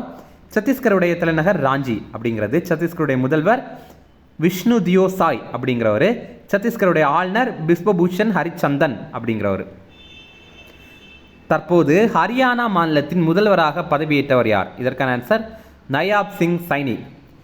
இப்போது முன்னாடி ஹரியானாவுடைய முதல்வராக மனோகர்லால் கட்டர் இருந்தார். அவர் இப்போ ராஜினாமா பண்ணிட்டார். ஹரியானாவுடைய தலைநகர் சண்டிகர் அப்படிங்கிறது. பஞ்சாபுக்கும் இதுதான் தலைநகர். சண்டிகர் அப்படிங்கிற ஒரு யூனியன் பிரதேசமே இருக்குது. அதே மாதிரி ஹரியானாவுடைய தலைநகரம் இதுதான். ஹரியானாவுடைய ஆளுநர் யார் அப்படின்னா பண்டாரு தத்தாத்ரேயா அப்படிங்கிறவர். அடுத்தது இந்தியாவின் முதல் கால்நடை சாணம் சார்ந்த CNG நிலையம் எங்கே அமைக்கப்பட்டது? இதற்கான ஆன்சர் குஜராத். குஜராத்தில் பனஸ்கந்தா அப்படிங்கிற ஒரு மாவட்டம் இருக்குது. அங்கே தீசா தாரத் அப்படிங்கிற நெடுஞ்சாலையில் தான் இது உருவாக்கியிருக்காங்க. CNG அப்படின்னா கம்ப்ரஸ்டு நேச்சுரல் கேஸ். ஓகே, அடுத்தது வட இந்தியாவின் முதல் அரசு ஹோமியோபதி கல்லூரி எங்கே அமைய உள்ளது? இதற்கான ஆன்சர் ஜம்மு காஷ்மீர். ஜம்மு காஷ்மீரில் கத்துவா அப்படிங்கிற ஒரு மாவட்டம் இருக்குது. சில பாடல்களில் கூட இந்த கத்துவா அப்படிங்கிற பேரை நீங்கள் கேள்விப்பட்டிருப்பீங்க. அங்கே ஜஸ்ரோட்டா அப்படிங்கிற ஒரு பகுதி இருக்குது. அங்கே தான் வட இந்தியாவுடைய முதல் அரசு ஹோமியோபதி கல்லூரியை தொடங்க போகிறாங்க. மத்திய அறிவியல் தொழில்நுட்பத்துறை இணை அமைச்சரான ஜிதேந்திர சிங் தான் இந்த தகவலை நமக்கு சொல்லியிருக்காரு. அடுத்தது எந்த மாநிலத்தை சேர்ந்த அகமத் நகர் அஹில்யா நகர் என பெயர் மாற்றம் செய்யப்பட்டது? இதற்கான ஆன்சர் மகாராஷ்டிரா. இந்த அகமத் நகர் பற்றி பார்த்தீங்கன்னா அகமத் நிஷாம்சா அப்படிங்கிறவர் 1494ஆவது ஆண்டு இது உருவாக்கியிருந்தாங்க. இப்போ அதோடைய பேரை மாற்றியிருக்காங்க. என்னென்னு மாற்றியிருக்காங்க அப்படின்னா அஹல்யா நகர் அப்படின்ற மாதிரி மாற்றியிருக்காங்க. யார் இந்த அஹல்யா அப்படின்னா 18ஆம் நூற்றாண்டை சேர்ந்த ராணி அஹல்யா பாய் கோல்கர் அவங்க பேர் நினைவாக தான் இதை மாற்றியிருக்காங்க. இவங்க ஒரு மராட்டிய அரசி. இதே மாதிரி மகாராஷ்டிராவில் ஏற்கனவே அவுரங்காபாத் அப்படிங்கிறத சத்ரபதி சாம்பாஜி நகர் அப்படின்னு மாற்றிருந்தாங்க. அதே மாதிரி உஸ்மானாபாத் அப்படிங்கிறத தாராஷு அப்படின்ற மாதிரி மாற்றிருந்தாங்க. இதே நம்ம வந்து கரண்ட் அஃபேர்ஸில் பார்த்துருப்போம். அடுத்தது மகாராஷ்டிராவுடைய முதல்வர் ஏக்நாத் ஷிண்டே அப்படிங்கிறவர். மகாராஷ்டிராவுடைய ஆளுநர் ரமேஷ் பைஸ் அப்படிங்கிறவர். அடுத்தது பாதுகாப்புத்துறை சம்பந்தமான கரண்ட் அஃபேர்ஸ் பார்க்கலாம். INS ஜடாயு என்ற கடற்படை தளம் எங்கு திறக்கப்பட்டது? இதற்கான ஆன்சர் லட்சத்தீவுகள். லட்சத்தீவுடைய முதல் கடற்படை தளம் எது அப்படின்னா INS தியூப்ரக்ஷக் அப்படிங்கிறது. இது 2012ஆவது ஆண்டே தொடங்கியிருந்தாங்க. இப்போ 2வது கடற்படை தளம் அதோடைய பேர் INS ஜடாயு அப்படிங்கிறது. அதை இப்போ லட்சத்தீவில் தொடங்கி வச்சுருக்காங்க. இப்போ நம்ம முக்கியமாக 3 விஷயங்கள் நோட் பண்ணோம். இந்தியாவுடைய கடற்படை தலைமை தளபதி யார் அப்படின்னா ஹரிகுமார் அப்படிங்கிறவர். இந்தியாவுடைய விமானப்படை தலைமை தளபதி யார் அப்படின்னா விவேக் ராம் சௌத்ரி. ஓகேவா, இதை வந்து விஆர் சௌத்ரி அப்படின்ற மாதிரி கூட நிறைய இடங்களில் குறிப்பிட்றாங்க. விஆர் அப்படின்னா விவேக் ராம் சௌத்ரி அப்படிங்கிறது. அதனால் விஆர் சௌத்ரி அப்படின்னாலும் அது நீங்கள் வந்து கரெக்டாக போட்டுடணும். அடுத்தது இராணுவ தலைமை தளபதி யார் அப்படின்னா மனோஜ் பாண்டே. ஓகே, அடுத்தது அக்னி 5 ஏவுகணையை உருவாக்கி அமைப்பு எது? இதற்கான ஆன்சர் டிஆர்டிஓ. டிஆர்டிஓ பார்த்தீங்க அப்படின்னா அக்னி 5 அப்படிங்கிற ஒரு ஏவுகணையை உருவாக்கியிருக்காங்க. இது அணுகுண்டுகளை சுமந்து செல்கிற திறன் கொண்டது. இதில் என்ன ஸ்பெஷல் அப்படின்னா இது ஒரே நேரத்தில் பல இலக்குகளை தாக்குற திறன் கொண்டது. எந்த மாதிரி அப்படின்னா இந்த ஏவுகணையிலிருந்து 12 அணுகுண்டுகளை சுமந்து சென்று அது 12 இலக்குகளை தாக்கி அளிக்க முடியும். அது எல்லாமே 5000 கிலோமீட்டர் தூரமாக இருந்தாலும் கூட அதனால் தாக்கி அளிக்க முடியும். இதை தான் இங்கிலீஷில் எம்ஐஆர்வி அப்படின்னு சொல்லுவாங்க. எம்ஐஆர்வி அப்படின்னா multiple independently targetable reentry vehicle அப்படிங்கிறது. அதாவது பல்வேறு பகுதிகளில் இருக்கிற இலக்குகளையும் துல்லியமாக தாக்கிட்டு மறுபடியும் அந்த ஏவுகணை வந்து நம்ம எங்கே இருந்து அனுப்பணுமோ அங்கேயே திரும்பி வந்துடும். இதுதான் அது பார்த்திங்க அப்படின்னா எம்ஐஆர்வி அப்படிங்கிற ஒரு தொழில்நுட்பம். இதை எம்ஐஆர்வி அப்படிங்கிற தொழில்நுட்பம் இருக்கிற நாடுகள் அமெரிக்கா, ரஷ்யா, பிரிட்டன், பிரான்ஸ், சீனா இந்த நாடுகள்கிட்ட மட்டும்தான் இருக்குது. இப்போ நம்ம அந்த நாடுகளுடைய பட்டியலில் இணைந்துட்டோம். இதை டிஆர்டிஓ அமைப்பு தான் உருவாக்கியிருக்காங்க. டிஆர்டிஓ இதோடைய விரிவாக்கம் defence research and development organisation அப்படிங்கிறது. தமிழில் மத்திய பாதுகாப்பு ஆராய்ச்சி மற்றும் மேம்பாட்டு அமைப்பு அப்படிங்கிறது. இந்த திட்டத்தில் அதாவது இதை வந்து இப்போ பரிசோதனை பண்ணாங்கல்ல, இது எந்த திட்டத்துக்கு கீழே அப்படின்னா திவ்யாஸ்திரா அப்படிங்கிற ஒரு திட்டத்துக்கு கீழே ஒரு பங்காக தான் பரிசோதனை பண்ணாங்க. அடுத்தது ஐஎன்எஸ் அக்ரே மற்றும் ஐஎன்எஸ் அக்ஷய் என்பவை என்ன வகையான கப்பல்கள்? இதற்கான ஆன்சர் நீர்மூழ்கி எதிர்ப்பு போர்க்கப்பல்கள். இந்த கப்பல் வந்து நீர்மூழ்கி கப்பல் கிடையாது, ஆனால் இது வந்து நீர்மூழ்கி கப்பல்லாம் இருக்குல்ல அதையே எதிர்க்கிற மாதிரிப்பட்ட ஒரு திறன் கொண்ட கப்பல் தான் இந்த ஐஎன்எஸ் அக்ரே மற்றும் ஐஎன்எஸ் அக்ஷய் அப்படிங்கிறது. இதை தயாரித்த நிறுவனம் Garden Reach Ship Builders and Engineers Limited அப்படிங்கிற ஒரு நிறுவனம் தான். ஓகேவா, இதில் பாருங்கள் நிறைய எக்ஸாமில் இது கேட்டிருக்காங்க. இது எங்கே இருக்குது அப்படின்னு கேட்டிருந்தாங்க. கல்கத்தாவில் தான் இது இருக்குது. சரியா, அடுத்து பாருங்கள். இப்போ நமக்கு தேர்தல் வரப்போகுதில்ல, ஏப்ரல் 19ஆம் தேதி நம்ம தமிழ்நாட்டில் தேர்தல் நடைபெற போகுது அப்படிங்கிறத அறிவிச்சிட்டாங்க. இப்போ தேர்தல் தொடர்பான சில செயலிகள் பார்க்கலாம். ஃபஸ்ட்டு ஓட்டர் ஹெல்ப்லைன் ஆப் அப்படிங்கிற ஒரு ஆப். இது வந்து ஓட்டர்களுக்கானது, அதாவது வாக்காளர்களுக்கானது. நம்ம புதிய வாக்காளர் பதிவு, அதுக்கப்புறம் நம்ம வாக்காளர் தேடல், அதுக்கப்புறம் வாக்காளருக்கான சேவைகள் எல்லாமே இதில் பெற்றுக்கொள்ளலாம். அதுக்கப்புறம் சக்ஷம் அப்படிங்கிற ஒரு ஆப்பு. இது என்னென்னா மாற்றுத்திறனாளிகள் அவங்களுடைய வாக்குகளை எல்லாம் பதிவு செய்கிறதுக்கானது. ஓகேவா, அதாவது வாக்குகளை இதில் பதிவு பண்ண முடியாது, ஆனால் ஒரு மாற்றுத்திறனாளி இருக்காங்க அப்படின்னா நான் வாக்களிக்கணும் அப்படின்ற மாதிரி இதில் பதிவு பண்ணலாம். அதுக்கப்புறம் கேஒய்சி அப்படிங்கிற ஒரு ஆப்பு. இது நோ யுவர் கேண்டிடேட் அப்படிங்கிற ஒரு ஆப். அதாவது நம்ம தேர்தலில் போட்டியிடுவாங்கல்ல அவங்கள பற்றி தெரிஞ்சுக்கிறது. அதாவது ஒரு வாக்காளர் இருக்காரு ஒரு வேட்பாளர் இருக்கார் அப்படின்னா அவர் யார், அவர் என்ன படிச்சிருக்காரு, அவர் மேலே எத்தனை கொலை கேஸ் இருக்குது, அவர் மேலே என்னென்ன கேஸ்லாம் இருக்குது அப்படிங்கிற டீட்டெயில் எல்லாமே இதில் இருக்கும். கேஒய்சி அப்படிங்கிற ஆப்பில் இருக்கும். அதுக்கப்புறம் சிவிஜில் அப்படிங்கிற ஒரு ஆப். இதை பற்றி நம்ம ரீசெண்டாக கூட கரண்ட் அஃபேர்ஸில் பார்த்துருப்போம். இது தேர்தல் குறித்த புகார்கள். இந்த மாதிரி ஒரு இடத்துலேருந்து இன்னொரு இடத்த பணம் கொண்டு போகிறாங்க, எங்களுக்கு வந்து அது 2000 ரூபாய் தராங்க, இந்த மாதிரி எல்லாமே ஏதாவது கம்ப்ளைண்ட் இருக்குது அப்படின்னா இதில் வந்து பதிவு பண்ணிக்கலாம். சரியா, இதெல்லாம் முக்கியமானது. தேர்தல் தொடர்பான வலைதளங்கள் எது அப்படின்னா ஒன்று ஓட்டர் போர்ட்டல் அப்படிங்கிறது. இது வாக்காளர்களுக்கான சேவைகள், நமக்கானது தான் இது. அதே மாதிரி எஸ்வீப் அப்படிங்கிற ஒரு வெப்சைட் இருக்குது. இது என்னென்னா இது தேர்தல் குறித்த தகவல்கள் இங்கே இருக்கும். அடுத்தது இனிமேல் உலகம் சம்பந்தமான ஒரு கரண்ட் அஃபேர்ஸ் இருக்குது, அது ரொம்ப ரொம்ப முக்கியமானது. நேட்டோ கூட்டமைப்பில் 32வது நாடாக இணைந்த நாடு எது? இதற்கான ஆன்சர் ஸ்வீடன். ரீசெண்டாக ஒரு எக்ஸாமில் நேட்டோ கூட்டமைப்பில் 31வது நாடாக இணைந்த நாடு எது அப்படின்னு எக்ஸாமில் கேட்டிருந்தாங்க. அது ஃபின்லாந்து தான் இணைந்தாங்க. இப்போ 32வது நாடாக ஸ்வீடன் நாடுமே இணைந்திருக்காங்க. இப்போ பாருங்கள், நேட்டோ அப்படிங்கிற கூட்டமைப்பு, நேட்டோடைய விரிவாக்கம் பார்த்தீங்கன்னா நார்த் அட்லாண்டிக் ட்ரீட்டி ஆர்கனைசேஷன் அப்படிங்கிறது. தமிழில் வடக்கு அட்லாண்டிக் ஒப்பந்த அமைப்பு அப்படிங்கிறது. இந்த பிக்சரில் பார்த்தீங்க அப்படின்னாலே நீங்கள் இதை ஈஸியாக புரிஞ்சுக்கலாம். இந்த அட்லாண்டிக் பெருங்கடல் இருக்கா, எஸ் வடிவத்தில் இருக்கிற ஒரு பெருங்கடல். இந்த பெருங்கடல் இருக்குல்ல, அந்த பெருங்கடலில் வடக்கு பகுதி அப்படின்னா இதுக்கு மேலே இந்த பகுதிகளில் சுற்றி இருக்கிற நாடுகள் மட்டும்தான் இதில் இணைந்திருக்காங்க. அதனால் இது நேட்டோ கூட்டமைப்பில் இந்தியா இருக்காங்களா அப்படின்னு கேட்டாங்க அப்படின்னா கிடையாது. ஏன் அப்படின்னா இது வடக்கு அட்லாண்டிக்கில் இருக்கிற நாடுகளுடைய கூட்டமைப்பு மட்டும்தான். சரிங்களா? இல்லாமல் நீங்கள் சீனா இருக்கா, ஆஸ்திரேலியா இருக்கா, அதுக்கப்புறம் வந்து அர்ஜென்டினா இருக்கா, இந்த மாதிரிலாம் எக்ஸாமில் கேட்டாங்க அப்படின்னா நீங்கள் இதை வச்சு நீங்கள் வந்து சொல்லிடலாம். ஓகே, இந்த கூட்டமைப்பை 1949 ஆண்டு தான் உருவாக்கியிருந்தாங்க. இதோடைய தலைமையகம் எங்கே இருக்குது அப்படின்னா பெல்ஜியமுடைய தலைநகரான பிரசல்ஸில் தான் இருக்குது. அடுத்தது பாருங்கள், சில முக்கியமான பயிற்சிகள் இருக்குது, அதை பற்றி பார்க்கலாம். ஃபஸ்ட்டு சி டிஃபெண்டர்ஸ் அப்படிங்கிற ஒரு பயிற்சி. டிஃபெண்டர் அப்படின்னா பாதுகாவலர் அப்படிங்கிறது தான். ஓகே, இதில் பாருங்கள், இந்தியாவுக்கும் அமெரிக்காவுக்கும் இடையில் நடைபெற்ற பயிற்சி இது. இது என்ன வகையான பயிற்சி அப்படின்னா இது கடலோர காவல் படை பயிற்சி. ஓகேவா? கடற்படை பயிற்சி வேறு, ஆனால் கடலோரங்களில் மட்டும் பாதுகாக்கிற கடலோர காவல் படை பயிற்சி வேறு. ஓகே, இது எங்கே நடைபெற்றது அப்படின்னா அந்தமான் நிக்கோபாருடைய தலைநகரான போர்ட் பிளேயரில் தான் நடைபெற்றது. அடுத்தது பாரத் சக்தி அப்படிங்கிற ஒரு பயிற்சி. இது நம்ம இந்தியாவுடைய முப்படைகளுடைய கூட்டு பயிற்சி. இதில் என்ன சிறப்பு அப்படின்னா நம்ம இந்தியாவில் தயாரிக்கப்பட்ட ஆயுதங்கள் இருக்குல்ல, அது எல்லாத்தையும் எந்த மாதிரி செயல்படுது அப்படிங்கிற மாதிரி நம்ம அதோடைய திறமையை வெளிப்படுத்துறதுக்கான ஒரு பயிற்சி தான் இந்த பயிற்சி. இது எங்கே நடைபெற்றது அப்படின்னா ராஜஸ்தானில் பொக்ரான் அப்படிங்கிற பகுதியில் தான் இது நடைபெற்றது. சரிங்களா? அடுத்தது ஸ்போர்ட்ஸ் சம்பந்தமான சில கரண்ட் அஃபேர்ஸ் பார்க்கலாம். பிரெஞ்சு ஓப்பன் பேட்மிண்டன் போட்டியில் ஆண்கள் இரட்டையர் பிரிவில் சாம்பியன் பட்டம் வென்ற இந்தியர் யார்? இதற்கான ஆன்சர் சாத்விக் சாய்ராஜ் ரங்கிரெட்டி மற்றும் சிராக் செட்டி. நம்ம இந்தியாவுடைய பொக்கிஷம் அப்படின்னு இவங்க 2 பேரையுமே சொல்லலாம். நம்ம இந்தியாவுக்காக நிறைய பதக்கங்கள் வந்து ஜெயிச்சிருக்காங்க. 2023 ஆண்டு இதற்காக நம்முடைய மத்திய அரசு விளையாட்டுத்துறையிலேயே வழங்கப்படுற மிக உயரிய விருதான மேஜர் தயான் சந்த் கேல் ரத்னா விருதை கூட இவங்களுக்கு வழங்கியிருந்தாங்க. இப்போ பிரெஞ்சு ஓப்பன் பேட்மிண்டன் போட்டியில் இவங்க நம்ம இந்தியா சார்பில் பங்கேற்று தங்கப்பதக்கம் ஜெயிச்சிருக்காங்க. ஓகே, இவங்க ஆடவர் இரட்டையர் பிரிவில் தான் தங்கப்பதக்கம் ஜெயிச்சிருக்காங்க. ஓகே, அடுத்தது 2024 ரஞ்சி கோப்பை கிரிக்கெட் போட்டியில் சாம்பியன் பட்டம் வென்ற அணி எது? இதற்கான ஆன்சர் மும்பை அணி. மும்பை அணி 42வது முறையாக வெற்றி பெறுறாங்க.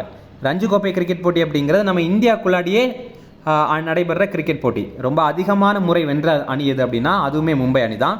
ரஞ்சி கோப்பை கிரிக்கெட் பார்த்திங்க அப்படின்னா 1934-35லேயே தொடங்கிட்டாங்க. இது பார்த்திங்கன்னா இப்போ 2023-24 அந்த செஷன் வந்து நடைபெறுது. எதனால் இதை ரஞ்சி கோப்பை அப்படின்ற மாதிரி சொல்கிறாங்க அப்படின்னா நம்ம இந்தியாவுடைய முதல் சர்வதேச போட்டிகளில் விளையாடின ஒரு கிரிக்கெட் வீரர் யார் அப்படின்னா ரஞ்சித் சிங் ஜி அப்படிங்கிறவர். அவருடைய பேரில் தான் ரஞ்சி கோப்பை கிரிக்கெட் போட்டி. ஓகே, இதில் என்ன அப்படின்னா இவர் இந்தியாவை சேர்ந்தவர் தான், ஆனால் இந்தியாவுக்காக விளையாடலை. ஓகேவா? அவர் வந்து பிரிட்டன் அணியில் இணைந்து வந்து விளையாடினார். ஓகே, ரஞ்சி கோப்பையில் அவர் விளையாடலை, ரஞ்சி கோப்பைக்கு முன்னாடியே அவர் வந்து விளையாடினார். அதனால ரஞ்சி கோப்பைக்கு இந்த மாதிரி பேர் வச்சுருந்தாங்க. அடுத்தது சில ஷார்ட்னஸ் ரிஃபரன்ஸ், அதையுமே வேகமாக பார்த்துடலாம். நம்முடைய மத்திய அரசு முதலாக தேசிய படைப்பாளிகள் விருது வந்து வழங்கியிருக்காங்க. டெல்லியில் பிரதமர் மோடி வந்து வழங்கியிருந்தாங்க. 23 பிரிவுகளில் இதை வழங்கியிருந்தாங்க.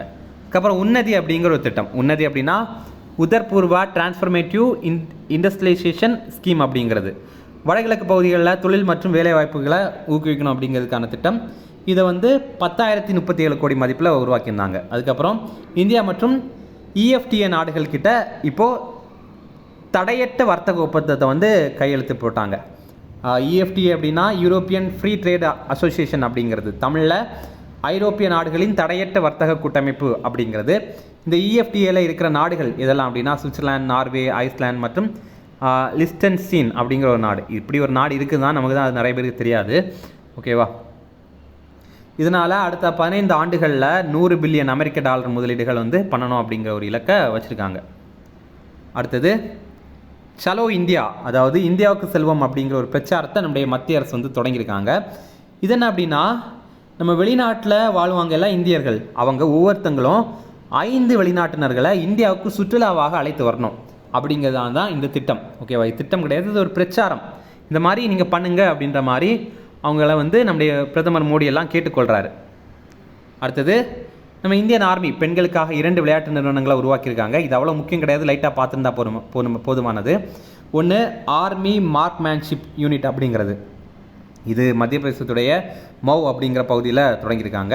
அதே மாதிரி ஆர்மி ஸ்போர்ட்ஸ் இன்ஸ்டியூட் அப்படிங்கிறது இது மகாராஷ்டிராவுடைய புனே நகரில் வந்து தொடங்கியிருக்காங்க. அடுத்தது லார்ட் ஸ்மார்ட் இண்டஸ்ட்ரீஸ் மற்றும் உன்னத் பாரத் அபியான் அவங்க 2 பேரும் இணைந்து ஸ்மார்ட் கிளினிக் அப்படிங்கிற ஒன்று தொடங்கியிருக்காங்க. இது என்ன அப்படின்னா 1000 ரூபாய்க்கு ரொம்ப குறைவான விலையில், அதாவது எப்படின்னா 1000 ரூபாய்க்கு குறைவாகவே மருத்துவ பரிசோதனை மற்றும் ஆலோசனைகளை வந்து மக்களுக்கு வழங்கணும் அப்படிங்கிறது தான் இது. ஓகேவா? இது வந்து அரசு சார்பில் பண்ணலை, இது வந்து முழுக்க தனியார் அமைப்பு தான் பண்ணுறாங்க. இதனுடைய அடிப்படையில் ஸ்மார்ட் கிளினிக் அப்படிங்கிறது 16,000 எண்ணிக்கையிலானது இந்தியா முழுக்க அமைக்கப்படும் அப்படின்னு சொல்லியிருக்காங்க. உன்னத் பாரத் அபியான் அப்படிங்கிறது டெல்லி ஐஐடினால் உருவாக்கப்பட்டது. 2014ஆவது ஆண்டு உருவாக்கியிருந்தாங்க. இந்த உன்னத் பாரத் அபியான் அப்படிங்கிறது கிராமப்புற இந்தியாவுடைய மேம்பாட்டிற்காக தான் உருவாக்கியிருந்தாங்க. ஓகே, இப்போ இவங்களும் லார்ட் ஸ்மார்ட் இண்டஸ்ட்ரீஸ் அப்படிங்கிற இந்தியாவை சேர்ந்த ஒரு நிறுவனம் சேர்ந்து தான் இந்த மாதிரி ஒரு திட்டத்தை இப்போ தொடங்கியிருக்காங்க. அடுத்தது இது ரொம்ப முக்கியமான ஒரு ஸ்கீமு. நமக்கு எப்படி விண்வெளியில் மனிதர்கள் அனுப்பி வந்து ஆய்வு பண்ணோம் அப்படிங்கிற ஒரு திட்டத்தை ககன்யான் அப்படிங்கிற பேர் வச்சுருக்காங்களோ, அதே மாதிரி சமுத்திராயன் அப்படிங்கிற ஒரு திட்டம் இது இருக்குது. இது என்னென்னா கடலுக்கு ஆழத்தில் மனிதர்கள் அழைத்து சென்று அவங்கள வைத்து அங்கே சில ஆய்வுகள் பண்ணோம் அப்படிங்கிறது தான். இதற்கான பேர் வந்து சமுத்திராயன் அப்படிங்கிற திட்டம். இந்த திட்டத்தை வந்து 2025ஆவது ஆண்டுடைய இறுதிக்குள்ளாடி முடிச்சிடுவோம் அப்படின்ற மாதிரி மத்திய புவி அறிவியல் அமைச்சர் வந்து அறிவிச்சிருக்காரு. இதில் எப்படி அப்படின்னா 6000 மீட்டர் ஆழ்கடலுக்குள்ளாடி மனிதரை வந்து அனுப்பி அதுக்கப்புறம் சோதனை பண்ணோம் அப்படிங்கிறதுக்கான ஒரு திட்டம். இதற்காக ஒரு வாகனத்தையுமே அவங்க உருவாக்கியிருந்தாங்க. ஒரு சப்மரைன் மாதிரிப்பட்ட ஒரு வாகனம், அதோடைய பேர் மத்ஸ்யா அப்படிங்கிறது தான்.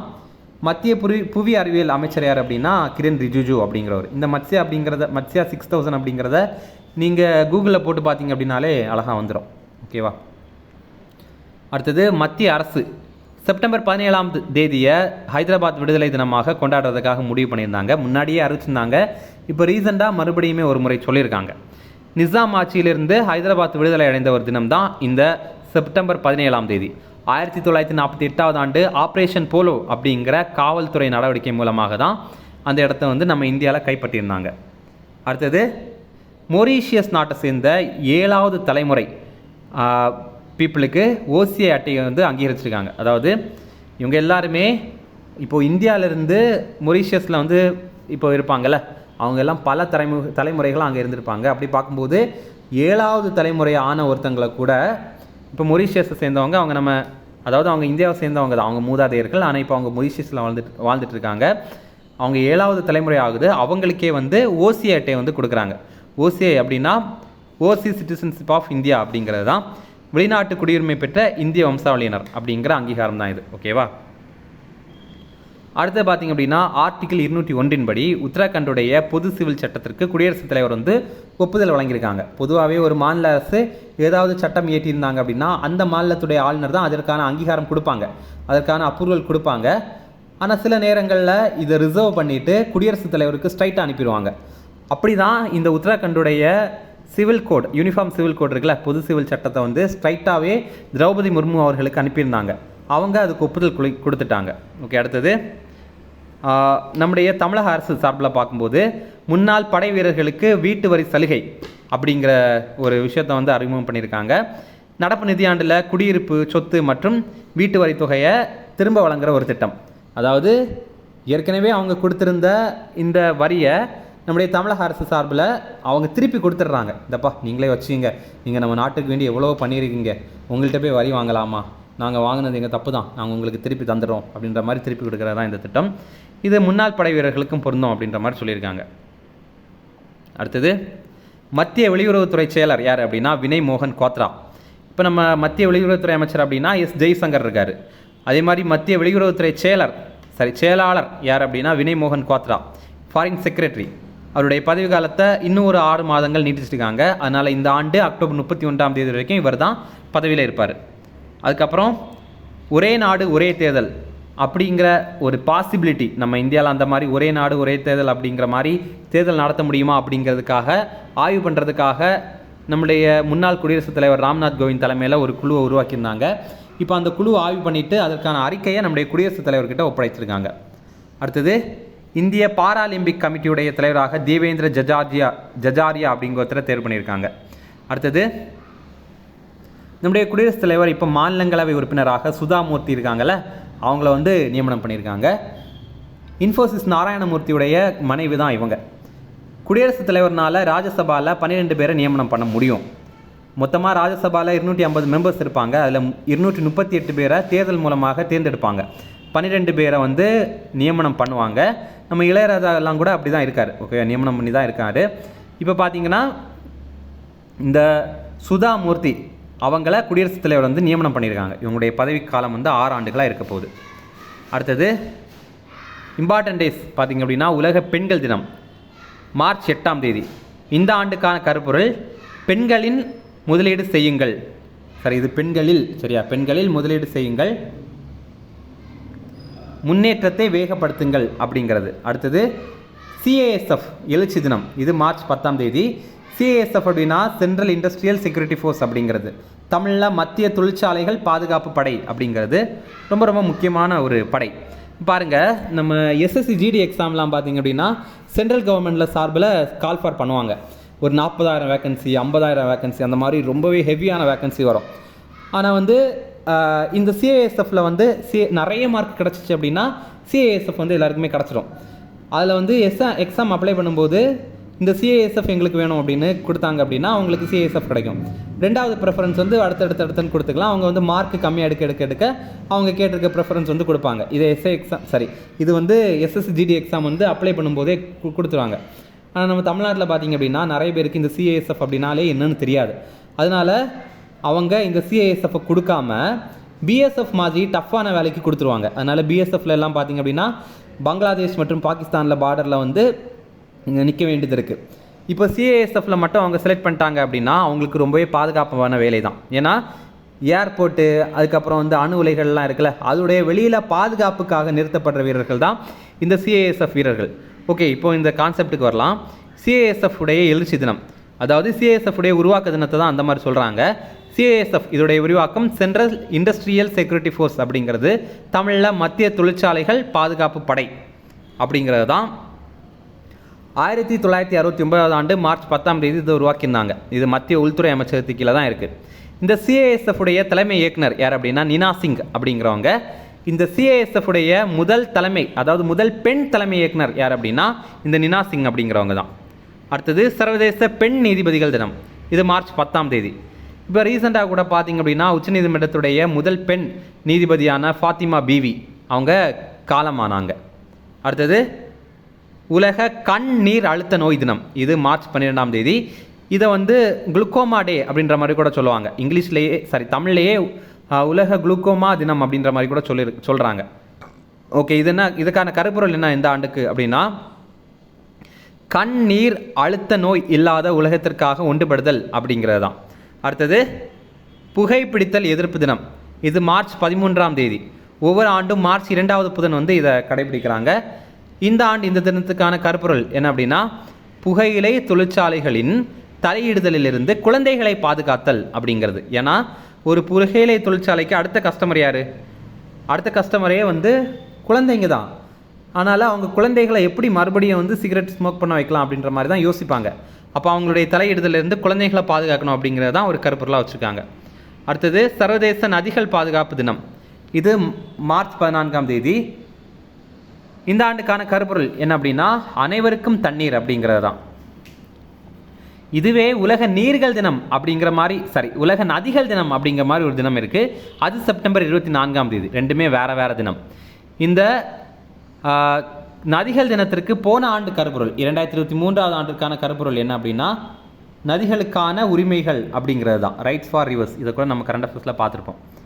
அடுத்தது உலக சிறுநீரக தினம். இது மார்ச் 14ஆம் தேதி. இது மார்ச் மாதத்துடைய 2வது வியாழக்கிழமை. ஓகேவா?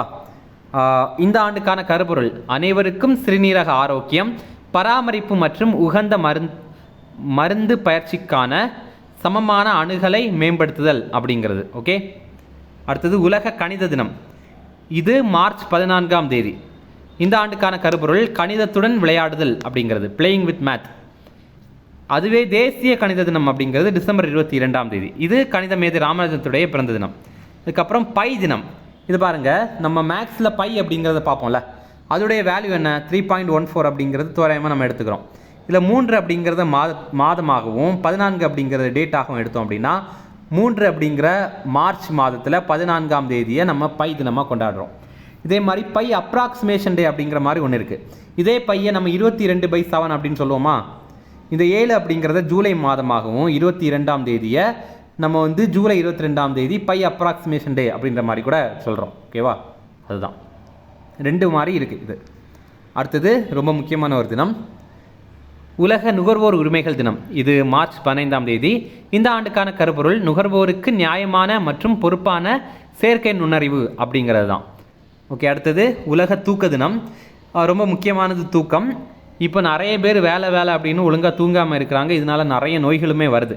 ஓகேவா, நீங்கள் கூட படிக்கிறேன் அப்படின்ற மாதிரி 5 மணி நேரம் 4 மணி நேரம் அப்படின்ற மாதிரிலாம் தூங்காமல் இருக்காதுங்க. ஓகேவா, 4 மணி நேரம் தூங்குறது 5 மணி நேரம் தூங்குறது அந்த மாதிரிலாம் இருக்காதுங்க. நல்ல ஆரோக்கியமாக தூங்குங்க. ஓகேவா, நல்ல ஆரோக்கியமாக தூங்குங்க. அப்போ தான் ஸ்ட்ரெஸ் இல்லாமல் இருக்க முடியும். ஓகே, இந்த ஆண்டுக்கான கருப்பொருள் உலக ஆரோக்கியத்திற்கான சரியான தூக்கம் அப்படிங்கிறது தான். அடுத்தது தேசிய தடுப்பூசி தினம். இது மார்ச் 16ஆம் தேதி. ஓகே ஃப்ரெண்ட்ஸ், நம்ம குளஞ்சியப்பா ஐஏஎஸ் அகாடமியில் TNTRB அசிஸ்டன்ட் ப்ரொஃபஸருக்கான கிளாஸை ஸ்டார்ட் பண்ணியிருக்கோம். இதற்கான இந்த எக்ஸாம் பார்த்திங்க அப்படின்னா நம்ம அப்ளை பண்ணுறதுக்கான கடைசி தினம் இது ஏப்ரல் 29ஆம் தேதி. நீங்கள் இந்த எக்ஸாம் எலிஜிபிள் அப்படின்னா கண்டிப்பாகவே இந்த எக்ஸாம் நீங்கள் அப்ளை பண்ணுங்கள். நம்ம இன்ஸ்டியூட்டில் இதற்கான கிளாஸஸ் வந்து நடத்துகிறோம்.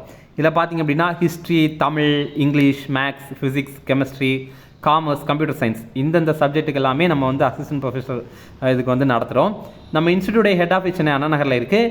நீங்கள் நம்ம இன்ஸ்டியூட்டில் ஜாயின் பண்ணோம் அப்படின்னா ஸ்க்ரீனில் தெரியுற 2 நம்பருக்கு கால் பண்ணி பேசிக்கலாம். ஓகே, நீங்கள் நம்ம இன்ஸ்டியூட்டில் ஆன்லைன் கிளாஸஸில் கூட ஜாயின் பண்ணிக்கலாம். இந்த வீடியோ உங்களுக்கு பிடிச்சிருந்துச்சு அப்படின்னா இந்த வீடியோக்கு லைக் பண்ணுங்கள். கண்டிப்பாகவே உங்களுடைய நண்பர்களுக்குமே ஷேர் பண்ணுங்கள். இந்த PDF வந்து டிஸ்கிரிப்ஷனில் கொடுத்துருக்கோம். நீங்கள் அதை கிளிக் பண்ணி டவுன்லோட் பண்ணி படிக்கலாம். ஓகேவா, இவ்வளோ நேரம் பொறுமையாக இந்த வீடியோவை கவனித்ததுக்காக ரொம்ப நன்றி. Okay, thank you.